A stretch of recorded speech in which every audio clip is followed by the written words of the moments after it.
Olá, amigos do Centro Espírita Augusto Silva. Sejam todos muito bem-vindos a esse canal do YouTube. Sejam todos muito acolhidos a essa casa, que neste momento, onde quer que esteja, podem ter certeza que a visita de Dr. Augusto Silva e seus trabalhadores chegará até você, trazendo muita paz, muita alegria, renovando os seus pensamentos, sentimentos. Então, que possamos ter sempre essa confiança e conexão com o Evangelho e com o caso de Dr. Augusto Silva, agradecendo sempre a oportunidade de tornarmos células de luz onde quer que estejamos. Toda quarta-feira, como já sabem, nós estamos estudando as cartas de Paulo. Especificamente nessas últimas quartas, nós estamos com a primeira carta de Paulo a Timóteo. Estamos no capítulo 6 e hoje nós vamos refletir sobre sobre o versículo 19, tá? Em que Paulo escreveu assim para Timóteo: que enterosem para si mesmos um bom fundamento para o futuro, para que alcançam a vida eterna. Essa carta ela é muito interessante, até porque passamos aí em torno de 3 quartas-feiras estudando sobre o dinheiro, né? E ele traz muito essa questão das relações interpessoais, que não trazemos nada para este mundo e com isso nada levaremos de material, né? Traz a importância do dinheiro como auxílio, não como algo avareza, né? Mas para fazer o bem, como um recurso que nos auxilia. Quem ainda não assistiu às palestras anteriores, está aqui gravado no YouTube, então voltem, assistem e vejam a importância desse recurso que muitas vezes nós menosprezamos, né? Acreditamos ser um meio de perdição, mas não, é um recurso que nos auxilia. Então, diante de todos esses comentários sobre essas orientações que Paulo traz para Timóteo, né, a importância da matéria, a importância das relações, agora ele vem nesse versículo, né, para a gente estar entesourando um fundamento, né, mas não é qualquer fundamento, é um bom fundamento para o futuro. E o que será que ele quis dizer sobre isso? É claro que teremos a ajuda do nosso mentor espiritual, amigo Emmanuel, que por meio da mediunidade do Chico Xavier, trouxe reflexões e orientações. A obra de hoje é Bênção de Paz, capítulo 15, intitulado Ante um Mundo Espiritual. E aí, logo no início, Emmanuel já vai escrever para nós: fundamento é alicerce, sustentável. Claro que não se reporta ao porvir do corpo. Paulo, quando escreveu isso, se refere à alma imperecedora. Porque como que nós vamos alcançar algo eterno na matéria? Isso é transitório. A alma, né, é algo eterno. Ela é imperecedora, como Emmanuel coloca. E aí ele traz, destaca a necessidade do máximo aproveitamento da reencarnação, que é o título da nossa palestra de hoje, né? Aproveitamento da reencarnação. Para a gente entender que fundamento que é esse, como que é bom, nós temos que entender primeiro o que é a reencarnação. É a pedra fundamental da nossa doutrina, do Espiritismo, é importantíssimo. Sem essa, entre aspas, pedrinha, né, nada se justifica e tudo se torna bastante questionável. E é claro que nós vamos pedir ajuda a Kardec, o codificador da nossa doutrina, e lá no Livro dos Espíritos, ele mesmo questionou para os Espíritos, questão 171, é o que se funda, né, em que se funda esse dogma da reencarnação. Dogma, né, que é aquele ponto fundamental que é apresentado como certo, indiscutível, né, então, dogma da reencarnação. Os Espíritos respondem para Kardec, é uma resposta longa, destacando só alguns pontos. Ele coloca na justiça de Deus e na revelação a doutrina da reencarnação, isto é, consiste em admitir para o espírito muitas existências sucessivas, é a única que corresponde à ideia que formamos da justiça de Deus para os homens que se acham em condição moral inferior, a única que pode explicar o futuro e firmar nossas esperanças, pois que nos oferece os meios de resgatarmos os nossos erros por novas provações. Então, são oportunidades que todos nós, que ainda estamos nessa caminhada evolutiva, recebemos. É uma bênção, não é de forma alguma um castigo. Se ontem agimos de forma incorreta e hoje nós, entre aspas, lavamos as nossas lentes, renovando os nossos conceitos, principalmente os nossos sentimentos e emoções, se conseguimos amadurecer, nós reconhecemos que agimos de forma incorreta, que não foi interessante aquela nossa ação, seja com o próximo, seja com uma sociedade, ou com um meio pequeno, familiar, um grupo de amigos. E aí, dentro de nós vem o desejo de modificar, de reparar. E isso acontece muito após o desencarne. Na obra Os Mensageiros de André Luiz, ele mostra esse desespero, o arrependimento do tempo perdido. Ao chegar lá no plano espiritual e ver que não conseguiu aproveitar tudo.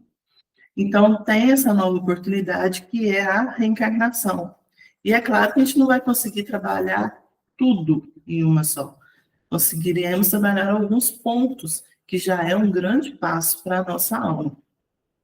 E aí, Kardec ainda continua perguntando, voltando a algumas questões. Questão 167.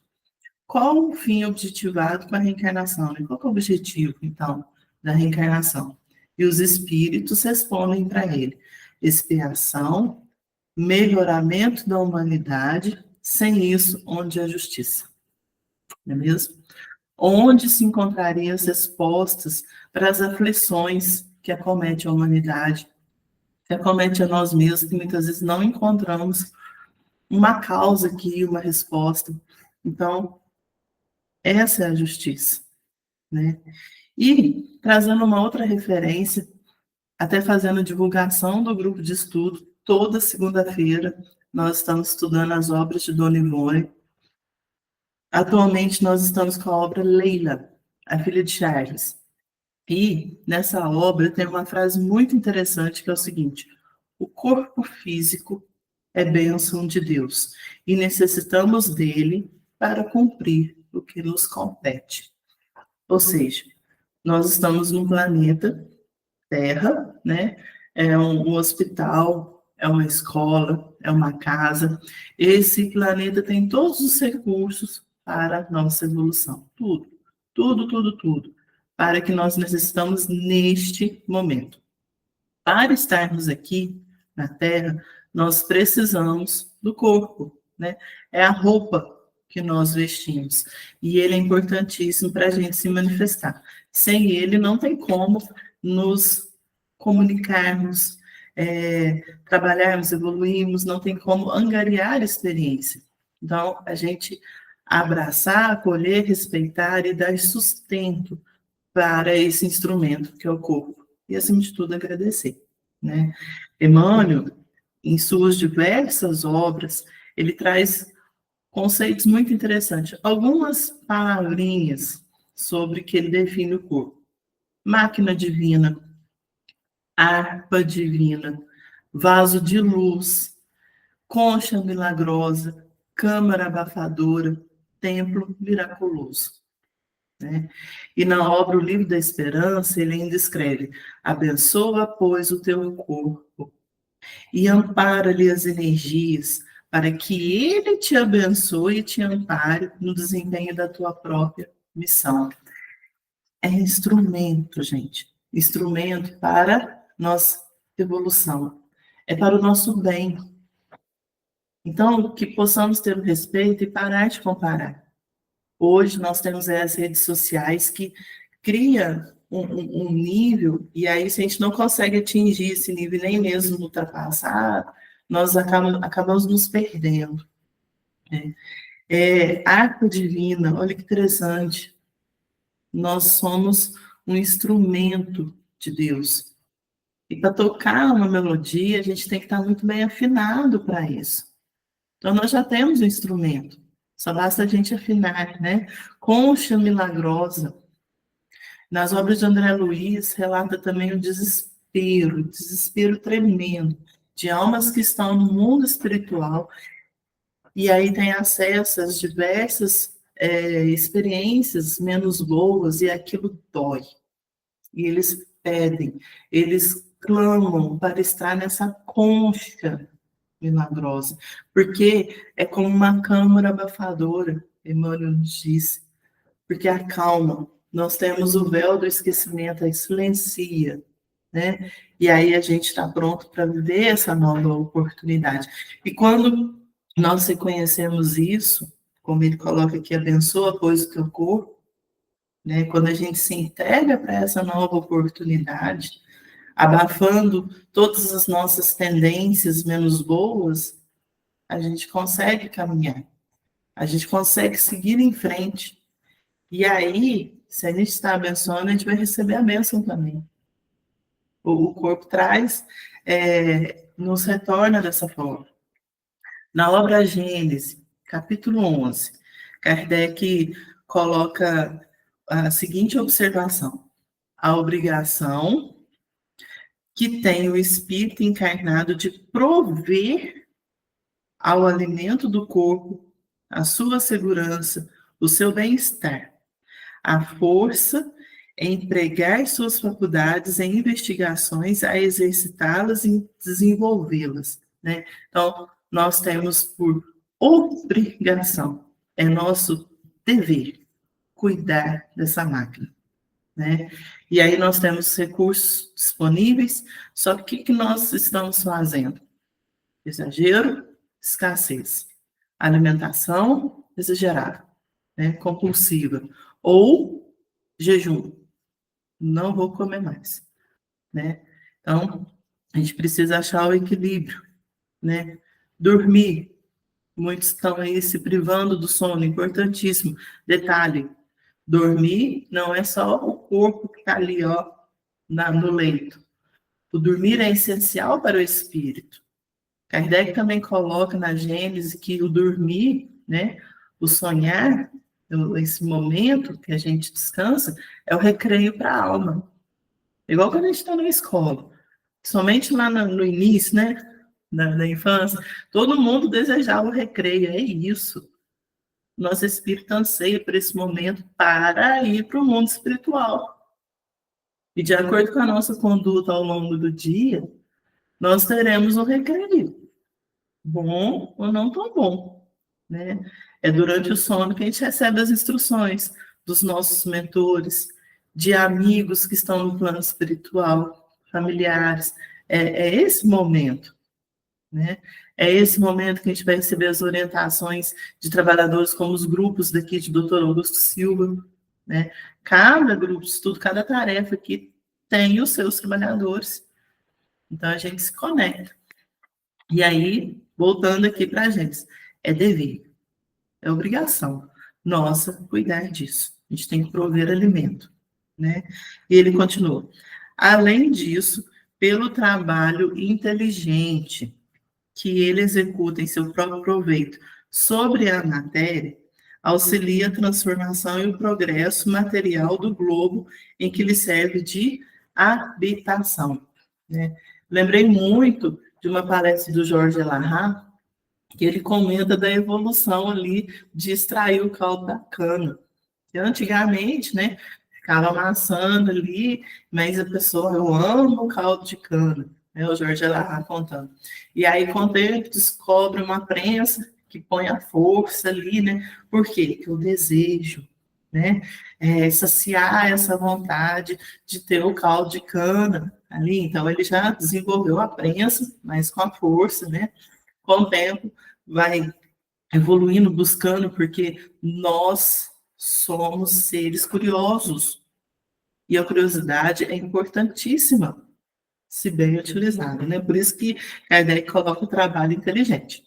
Então, ele vai trabalhar até que consegue uma prensa elétrica, né? Já não precisa ali pôr a força e aproveita ainda mais ali a cana para poder extrair o caldo.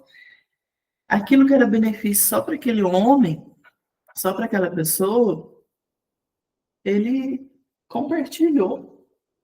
E aí vamos ter aí diversas máquinas, né, para extrair o caldo de cana. Então, olha como coloca como um progresso coletivo, né? Nós somos feitos para isso, para viver em sociedade e buscar ferramentas que auxiliem. Primeiramente, nós teremos um olhar aqui, único, mas se aprendemos a compartilhar, vai ajudar muita gente. Então, olha como que nós ajudamos, sim, na evolução do globo. É natural. Outro ponto que temos que destacar, agir com simplicidade, com humildade. Não, a partir de agora eu vou fazer pensando em a marketing, né? Em autodestaque. Não vai para frente. Tem que ser natural, sabe? Porque isso nasce aqui, ó, internamente. E aí, continuando com Kardec, ele coloca assim, todavia, lá na Gênesis, gente, todavia, a encarnação do Espírito não é constante nem perpétua, é transitória. A gente acha que morreu o corpo, chegou no mundo espiritual, já volta. Aí vive aqui 50, 100 anos, morreu, vai lá no plano superior, igual dormir, né? A gente deita de noite, acorda de manhã e já... Não, não é assim. A encarnação, ela é transitória, ela não é perpétua, não é constante, né? Então, continuando aqui, deixando o corpo, né, o espírito, não retorna imediatamente a outro. Durante mais ou menos o que é considerado um lapso de tempo, vive a vida espiritual, que é a sua vida normal, de tal sorte que insignificante vem a ser o tempo em que ele dura entre as encarnações, comparado ao que se passa no estado de espírito livre. A nossa verdadeira casa, o nosso verdadeiro estado é o espiritual. Não é esse corpo. Por mais que achamos isso, por mais que isso aqui seja muito palpável, não é aqui.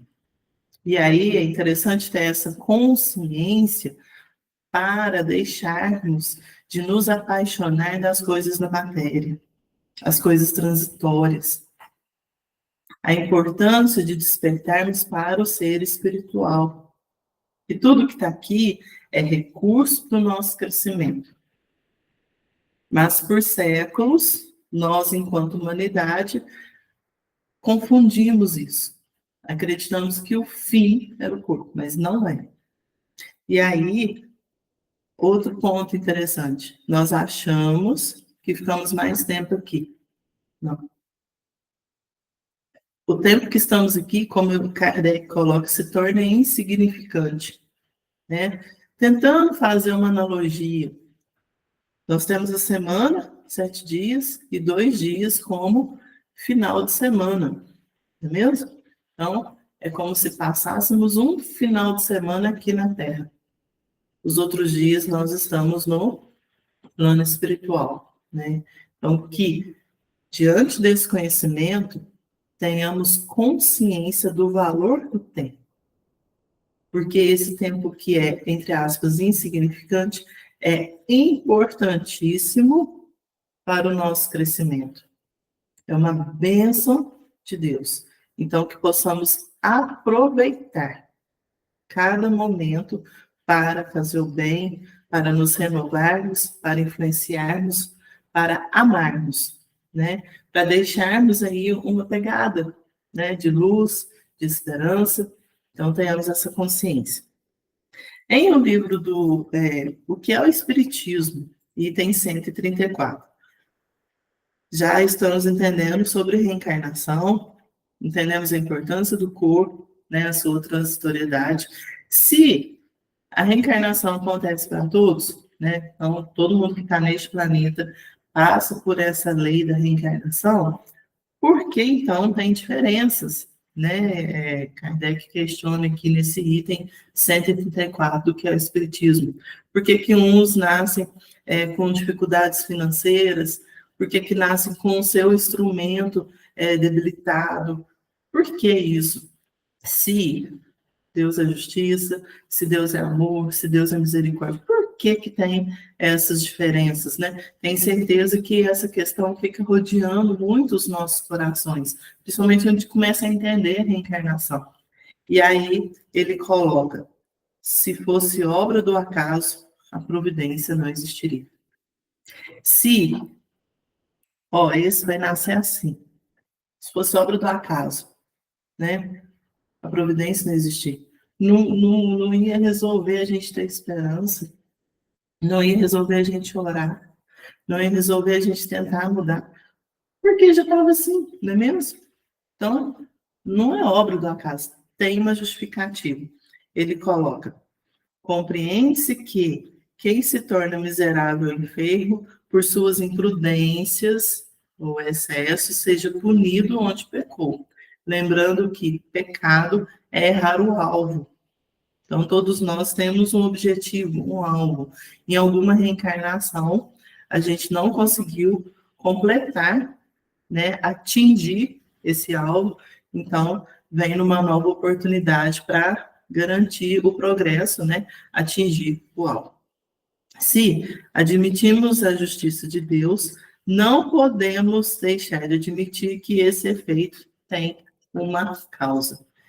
Se esta causa não se encontra na vida presente, deve achar-se antes desta. Porque em todas as coisas a causa deve preceder o efeito. É, pois, necessário que a alma já tenha vivido para que possa merecer uma expiação. Então, tudo tem uma causa, né? Ação e reação. Tá? Então, agimos de forma incorreta, então nós temos que parar aquela situação. A forma como nós abraçamos, né, é que vai definir se vai sofrer ou não. Porque a dor, ela é necessária, né? Leon Denis tem um estudo lindíssimo e esclarecedor na obra O Problema do Ser, do Destino e da Dor, né? Então, a dor é importante para nos despertarmos. A forma como que a gente vai trabalhar isso é que vai nos trazer mais evolução ou a gente vai ficar ali um pouquinho mais estagnado, né? Então, se vem com essa dificuldade, né, na matéria, nessa reencarnação, é porque é necessário. Não é castigo. De forma alguma, é consequência, né? E muitas vezes essa consequência é de um ato que foi cometido há 200 anos, 500 anos atrás. Nós somos espíritos imortais, tá? E como espírito imortal, nós temos diversas encarnações.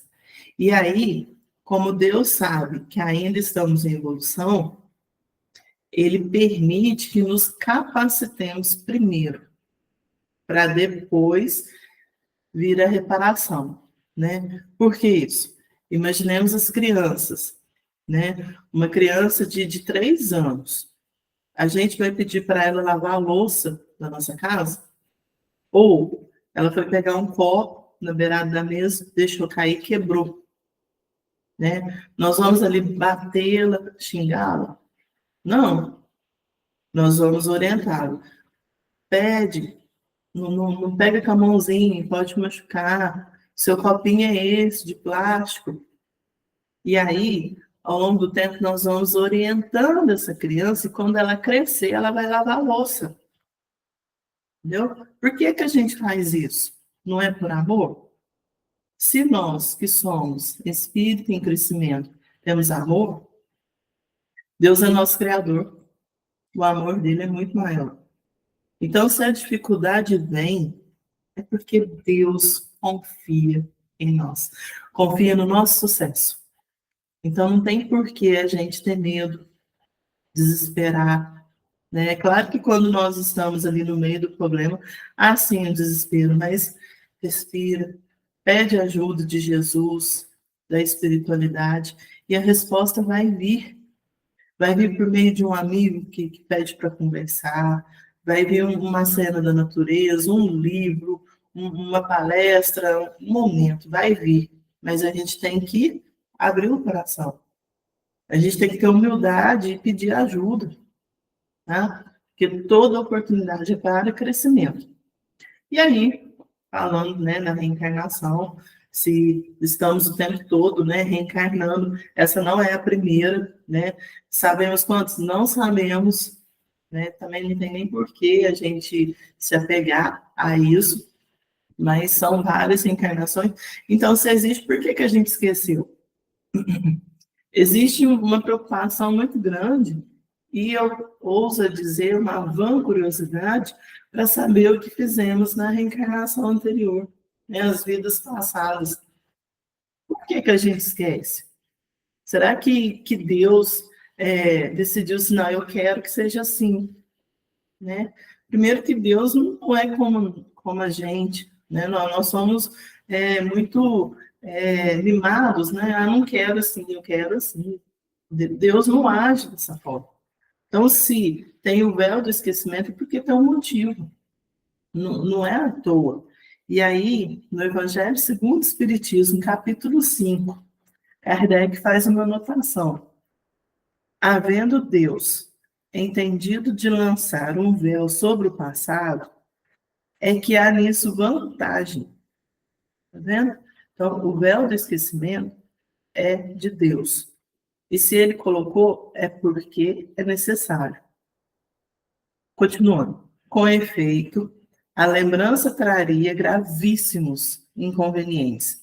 Poderia, em certos casos, humilhar-nos ou exaltar-nos o orgulho, e assim entravar o nosso livre arbítrio. Em todas as circunstâncias, acarretaria inevitável perturbação nas relações sociais. Nós estamos aqui para fazer diferente, para dar um novo sentido para uma relação, né? Seja essa relação de pai, mãe, dos filhos, do marido, do colega de trabalho, do chefe com seu subordinado, do amigo, é para dar um novo sentido, é para sublimar aquele sentimento. Então, para que lembrar? Para que ter essa busca? Muitas vezes estamos obcecados, querendo saber, não precisa. Mas tem um comentário na questão 393 de O Livro dos Espíritos. Não temos, é certo, né? Durante a vida corpórea, lembrança exata do que fomos e do que fizemos em anteriores existências.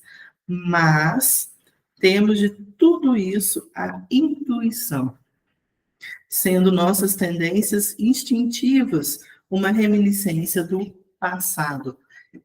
Se cada reencarnação é um capítulo no nosso grande livro da vida, eles não andam separados. As experiências, como a gente está aprendendo, a reflexão dessa noite, elas são importantes. Então, como que a experiência criada na vida em 1850, quando o nosso corpo morreu, apagou. Aí a gente reencarna ali em 1920, vive-se 30 anos, aí apagou também. Não pode, gente. Se é importante, isso aflora. Se for importante lembrarmos do que fizemos no passado, vai vir. Não tenhamos dúvida, mas se for para o nosso crescimento, não é para atrapalhar, como está aqui no Evangelho segundo o Espiritismo, não.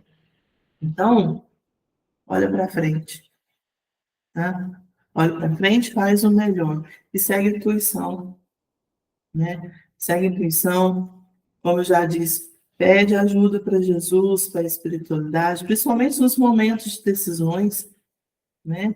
À noite, quando a gente for dormir, ou quando a gente acordar, no momento em que for mais providencial para cada um de nós, faz aquele recolhimento, agradece, pede orientação, ora por nós mesmos, né? A gente tem que aprender a orar por nós mesmos. E a todo instante pedir essa orientação. Pai, eu estou seguindo meu caminho certo, eu preciso fazer algo diferente, me ajuda, né? Porque o nosso mentor espiritual está aqui, ó, do ladinho, só esperando a gente pedir ajuda. Ele esperando a abertura e ele está o tempo todo nos mandando mensagem de luz, de boa nova. A gente tem que acolher. Então, não nos preocupemos. Agradecemos sempre por ter esse véu do esquecimento, né? E seguimos em frente. Então, para a gente fechar o nosso raciocínio aqui com a carta de Paulo, vamos lembrar, né? Paulo escreveu que interosem para si mesmos um bom fundamento para o futuro, para que possa alcançar a vida eterna. Então, esse bom fundamento não é para o corpo, não é para a matéria, não é só para isso, porque a vida eterna não é para ele, já é transitória. Então, é o bom fundamento para o espírito, que é eterno, que é imortal. E como que nós vamos angariar esse bom fundamento? Como que a gente vai construir esse alicerce, né? Como? E aí, Emmanuel, ele vai trazer para nós alguns indicativos, né? Ele coloca assim: precisa transportar consigo as riquezas do espírito auridas, né? Extraída, absorvida no estudo e no trabalho, no mérito das boas obras e no autoaprimoramento, uma vez que, sem esses requisitos, conquanto desencarnada, permanecerá gravitando em torno das vicissitudes terrestres, à espera de novas reencarnações. É trabalhando bem, né? É se entregar a isso, estudar, né? Que é o momento que nós estamos fazendo aqui no YouTube, também está sendo feito no salão, o mesmo tema, né? Então, o estudo do Evangelho, absorver de verdade essa mensagem, mas com o coração aberto, não mais com o coração de carne. Seguir o conceito de Paulo, extrair o espírito da letra, mesmo? Absorver e colocar em prática no trabalho, né? Qual trabalho? Profissional? Sim. Trabalho dentro de casa, atravessando a rua, na fila do banco, em todos os lugares, né? O trabalho das boas obras, né? Ouvir alguém, dar um bom dia, acolher o nosso irmão com o olhar, não tem mais julgamento, não julgue a si mesmo, paremos com isso, né? Vamos compreender que naquele momento era o que a gente podia fazer de melhor. Hoje, graças a Deus, a gente tem outro entendimento, a gente faz diferente. E lembrando que toda a obra assistencial feita aqui nessa casa, no Centro Espírita Augusto Silva, e as obras assistenciais da Aliança Municipal Espírita de Lavras e demais casas espíritas de Lavras, elas são importantes, mas não é para quem recebe. O mais importante somos nós, porque ali, naquele trabalho, está despertando, né? Porque a gente tentou abafar, tentamos esconder, né? Então, aquele momento é uma oportunidade para a gente despertar a humildade, a empatia, despertar a ajuda, né? Despertar o nosso conhecimento da nossa própria força. Então, é para isso, é oportunidade para nós mesmos, não para quem recebe. Então, que possamos estar assim, nessa caminhada, tranquilos, espalhando esperança e diante de qualquer dificuldade, confiemos em Deus, que possamos entesourar o que é bom para o nosso espírito e gratidão sempre a tudo que nos rodeia. Muita paz e muita luz a todos, que Deus nos abençoe sempre.